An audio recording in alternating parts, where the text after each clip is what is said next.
എന്നൊരു പ്രദേശമില്ല. 26ാമത്തെ ഡിസ്ട്രിക്റ്റായിട്ട് ടിപ്പു സുൽത്താനെ തോൽപ്പിച്ചതിന് ശേഷം മദ്രാസ് പ്രസിഡൻസിയുടെ കീഴിൽ 2 കളക്ടർമാരുടെ ഉത്തരവാദിത്വത്തിൽ ചെർപ്പുളശ്ശേരിയും തലശ്ശേരിയിലെ കളക്ടർമാരുടെ ഉപദേശത്തിൻ്റെയും സ്വീകരിച്ചുകൊണ്ട് മദ്രാസ് പ്രസിഡൻസി നേരിട്ട് നടത്തിയ ഒരു ഡിസ്ട്രിക്റ്റാണ് കൊച്ചിയിൽ നിന്നും കൊച്ചിയായി എടുത്തി. ഇതൊരു സവിശേഷത. കൊച്ചിക്ക് മാത്രമേ ഇത് കൊച്ചി എന്നുള്ള പേര്. മലബാർ എന്നുള്ളത് നമുക്ക് ചൂണ്ടിക്കാണിക്കാൻ ഒരു ഏറിയ അതിൻ്റെ ഒരു പ്രത്യേക സ്ഥലമില്ല. ഞാൻ മലബാറിനാണെന്ന് പറഞ്ഞാൽ തൃശ്ശൂർ എല്ലാവരും പറയുന്നതാണ്. പക്ഷെ കൊച്ചി എന്നും കൊച്ചിയായിട്ട് തന്നെ നിൽക്കുന്നു. അപ്പോൾ കേരളത്തിൻ്റെ ഒരു മധ്യഭാഗത്ത് വരുന്ന ഒരു ഏരിയയാണ് ഈ കൊച്ചി.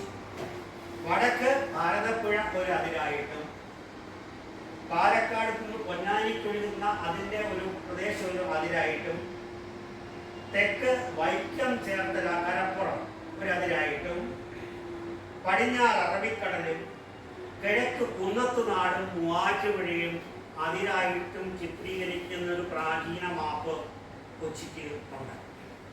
അതാരും അങ്ങനെ ഇപ്പോൾ കാണുന്നില്ല. അത് വളരെ റെയറായിട്ടാണ് കേസ്. പിന്നെ 1360 ചതുരശ്ര നാഴിക എന്നൊരു പരാമർശം കൊച്ചിയിലേക്ക് വരുന്നു. അത് ചന്ദ്രഗു എന്ന് പറയുന്ന ഒരു ഇൻസ്ക്രിപ്ഷൻ പോലെ ഒരു ഇൻസ്ക്രിപ്ഷനിൽ പറയുന്നുണ്ട്. പെരുമ്പടപ്പ് സ്വരൂപം എന്ന് കൊച്ചിയെ പറയാറുണ്ട്. പെരുമ്പടപ്പ് സ്വരൂപം. ഇതിൻ്റെ പരദേവത എന്ന് പറയുന്നത് പഴയന്നൂർ ഭഗവതിയാണ്. പഴയന്നൂർ ഭഗവതിയാണ്. പിന്നെ ഒരു കാലഘട്ടങ്ങളിൽ ഈ ഒരു പ്രദേശത്തെ വിദേശികൾ അറിയപ്പെട്ടിരുന്ന മുസീറീസും വ്യാപാര വിനിമയ ബന്ധം ഫിനീഷ്യൻസിനും ഈജിപ്സിനും ഒപ്പം തുടങ്ങിയിരുന്ന ഒരു കാലഘട്ടത്തിൽ ഈ ഒരു പ്രദേശത്തെ പറയുന്നൊരു പേര് മുസീറീസ്, മുലീജി എന്നൊക്കെയാണ്. അപ്പം അത് ശരിക്കും പറഞ്ഞാൽ മുസീറീസ് എന്നുള്ളൊരു ഗ്രീക്ക് വാക്കിൽ നിന്നാണ് മുസീറീസ് വന്നതെന്ന് ഏഥൻസ് റിക്കാർഡ്സിൽ ഈ മ്യൂണിക്കിൽ നിന്ന് ആർക്കൈവ്സിൽ ഞാൻ മനസ്സിലാക്കിയിട്ടുണ്ട്. പിന്നെ Greeks, Romans, Jews, Syrian Christians, Arabs അവിടെ ഇങ്ങനെ ഇരുന്ന് ട്രേഡ് ആസ്പെക്ട്സിൽ ഇങ്ങനെ വന്നുകൊണ്ടിരുന്നവരാണ്. ഒരു കാലഘട്ടത്തിൽ ഈ വാസ്കോ ഡി ഗാമയുടെ 500ാമത്തെ വാർഷികം ആഘോഷിക്കുവാൻ Delhi institute of social science തീരുമാനിച്ചപ്പോൾ ഒരു കാലഘട്ടത്തിൽ അന്ന് ഇവിടെ പേപ്പർ പ്രസന്റ് ചെയ്ത പ്രഗത്ഭരും പ്രതിപാദകരുമായ ആൾക്കാർ പറയാൻ കൊച്ചിയിൽ അന്ന് വരെയുള്ള ട്രേഡിന് ഒരു ഇമ്പീരിയലിസ്റ്റ് ഔട്ട്ലുക്ക് ഇല്ലായിരുന്നു. ഇമ്പീരിയലിസം അറിയില്ലായിരുന്നു. ആരബ്സിന് മതപരമായിട്ടുള്ള യാതൊരു ശ്രദ്ധയും ഇല്ലായിരുന്നു. കച്ചവടം എന്നല്ലാതെ അതിന് യാതൊരു തരത്തിലുള്ള വേറൊരു മാറ്റമില്ലായിരുന്നു. ജ്യൂസും ഈ ആരബ്സും തമ്മിൽ ഇവിടെ കടിപിടി കൂടിയതായിട്ട് ഒരു ചരിത്രത്തിലും ഇല്ല. ജ്യൂസിൻ്റെ ഒരു സെമിനാർ നടത്തിയതിൻ്റെ കൺവീനറായിട്ട് ഖദീജ സൈൻ മാഡത്തിൻ്റെ ഹസ്ബൻഡായിരുന്നു അന്ന് കൺവീനറായിട്ട് ജസ്റ്റിസ് PR ഹുസൈൻ വച്ചിരുന്നത് ഓർക്കണം. അപ്പം അതൊക്കെ പിന്നീട് ലേറ്റർ ഓൺ ഒറിജിനാണ്. അപ്പം പ്ലാൻ ഓഫ് കൊച്ചിൻ എന്ന് പറയുന്ന പെരുമ്പടപ്പ് സ്വരൂപമാണ്. രാജാവ് ഓഫ് കൊച്ചിൻ ഗംഗാധര തിരുക്കോവിലധികാരികളാണ്. മാടഭൂപതി എന്നൊരു പേരിൽ കൊച്ചി രാജാവിനുണ്ട്. അപ്പോൾ പെരുമ്പടപ്പ് മൂപ്പൻ എന്നും കൊച്ചി രാജാവിനെ വിളിച്ചിട്ടുണ്ട്. അപ്പോൾ കുലശേഖര മഹോദയപുരത്തിൽ മെറ്റേണൽ ലൈൻ കണക്ഷൻ വരുന്നുണ്ട്. കൊച്ചി 5 താവഴിയായിട്ടാണ് ഇവിടെ ഭരിച്ചുകൊണ്ടിരുന്നത്.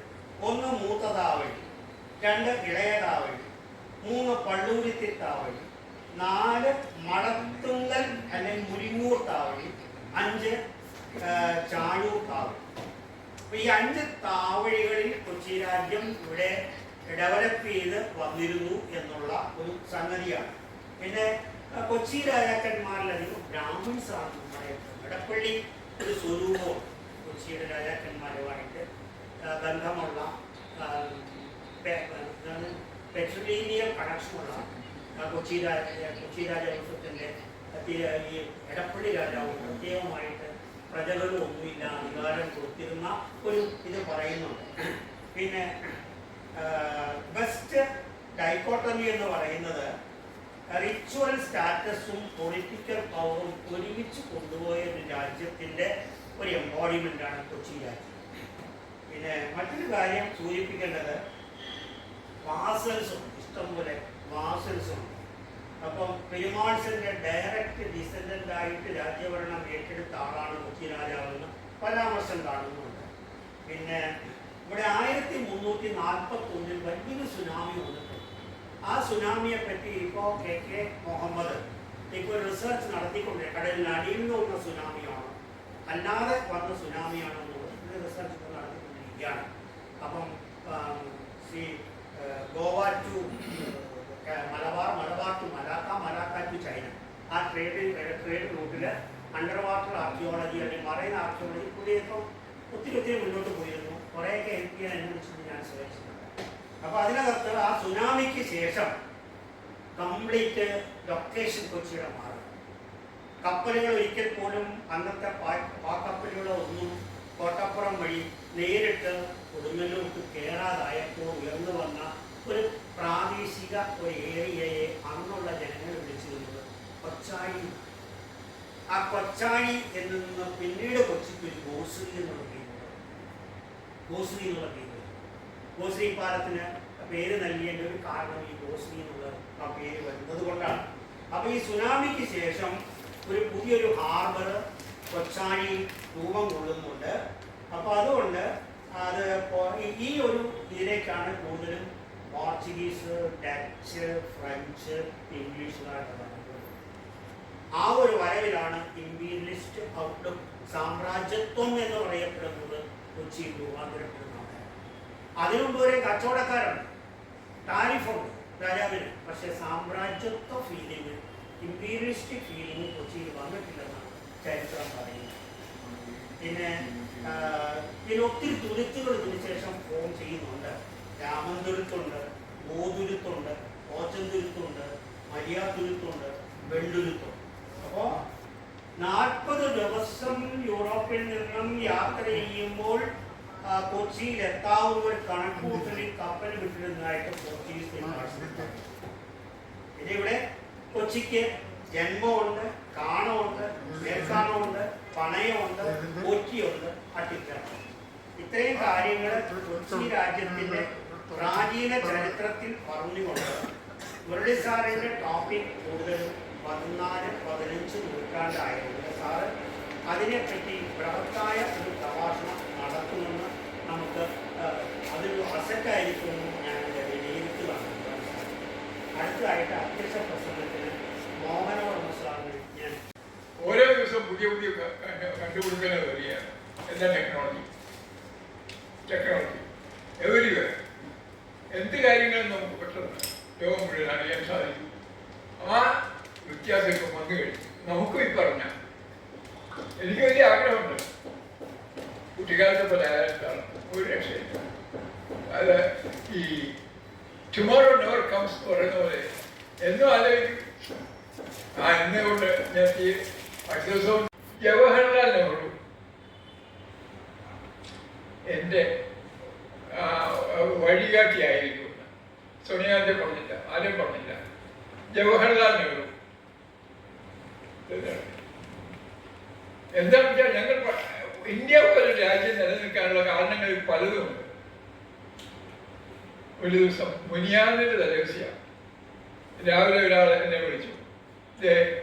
നമ്മുടെ RSSന്റെ വലിയ പുള്ളിയുണ്ടല്ലോ, മന്ത്രിയാവാനൊക്കെ ഇരിക്കുന്നതാണ്, ഒരു കണക്ക് നടവുള്ള പേര് ഞാൻ പറഞ്ഞു.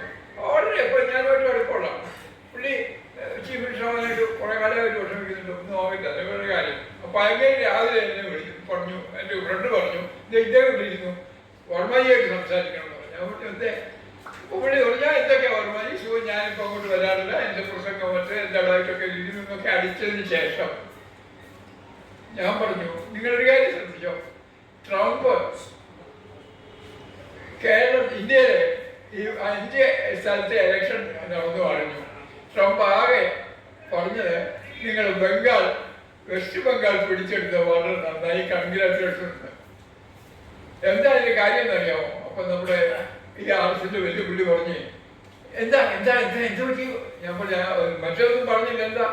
ഞാൻ പറഞ്ഞു നമുക്കൊരു കാര്യമുണ്ട്, പഠിത്തം മാത്രം പോരാ, അറിവ് മാത്രം പോരാ, പെട്ടെന്ന് കോമൺ സെൻസ് കുറവുണ്ട്.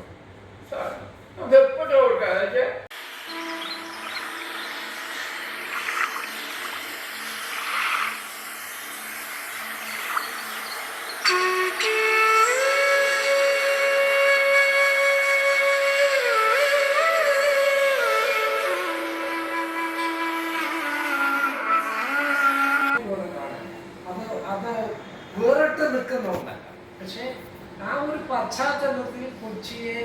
കാര്യമായി ചർച്ച ചെയ്യപ്പെട്ടിട്ടുണ്ടോ? ഗ്രന്ഥങ്ങളിൽ അവിടെ ഇവിടെ പറയുന്നുണ്ട്, പക്ഷെ അതൊരു സിസ്റ്റമാറ്റിക് ആയിട്ട് പറഞ്ഞിട്ടുണ്ടോ എന്ന് എനിക്ക് സംശയം. ഒന്നാമത്തെ കാര്യം, കൊച്ചിയുടെ സ്വാഭാവികമായിട്ട് അത് സീരിയസ് അദ്ദേഹം നേരത്തെ സൂചിപ്പിച്ചു, വളരെ സ്പ്രെഡ് ചെയ്ത ഒരു ഏരിയ ആയിരുന്നു.